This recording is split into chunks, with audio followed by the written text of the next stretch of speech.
Hey everyone, so we're on the subject of drivers this week. Last video we talked about driver loft. This week we're going to talk about shape. Driver shape has changed an awful lot over the years. I don't know, depending on how long whoever's listening has been in the playing golf. They've been everything from small, the size of a fairway wood or a hybrid, or up to I've seen drivers as big as 600 cc's, not USGA legal, but I've seen them as big as that, or actually 1,000 cc's. A company made one of those a long time ago, probably early 2004 or 5. But here's an example of one that is, my guess, somewhere between 420 and 460 cc's. But we'll notice that it's fairly plain in shape.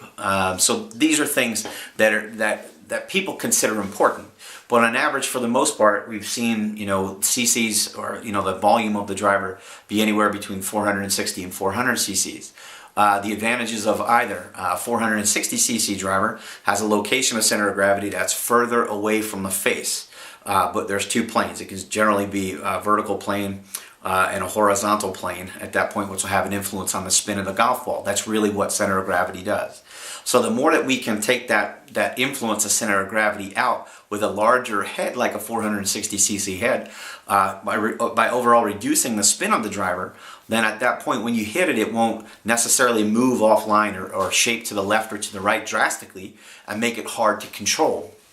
Okay, but what you've also seen is over the years, depending on again how versed you are, is that you'll also see some, like Titleist is great for pulling out a couple of different sizes. They'll have a 460 cc for one model, and then they'll call a Players one around 400 cc's. The reasoning behind that: slightly smaller head where the center of gravity is now further closer to the face, more influencing the ball. If you have a slightly elevated spin rate, then at that point you can actually create shapes on the ball. So if you wanted to be able to draw the ball, or if you needed to cut it around a corner or something like that, those drivers generally are a little bit easier.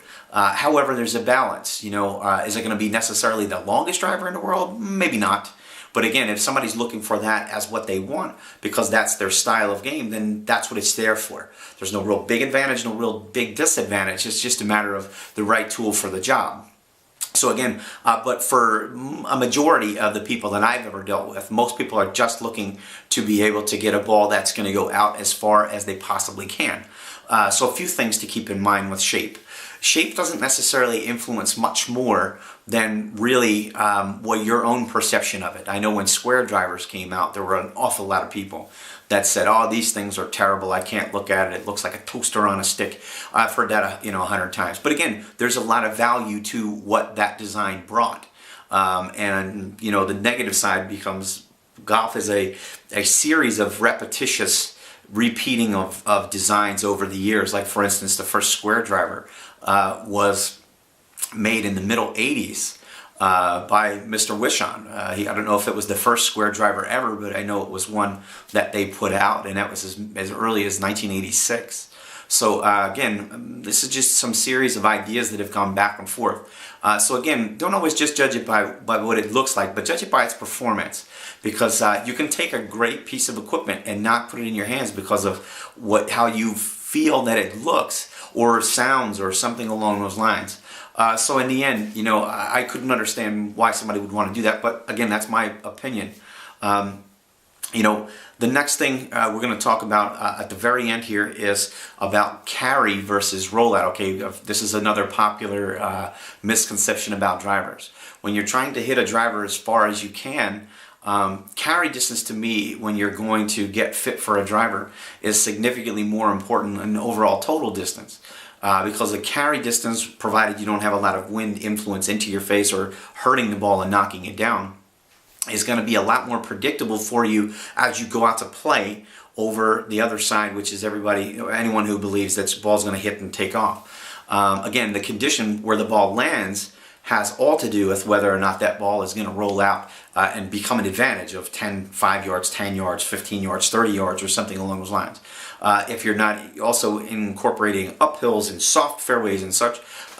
So again, that's an unpredictable versus a predictable number, which would be your carry distance, okay? So when you're getting fit for a driver and you're going someplace, be more concerned with that. Even if you're hitting in a driving range, be more concerned about how far it's carrying out as a part to how far it's rolling. If you get an advantage from the ball rolling out, hey, good for you that day.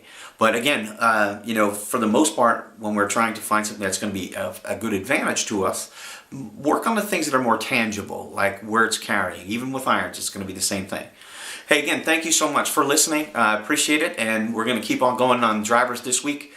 So again, reach out to me, and I'll see you guys soon. Take care.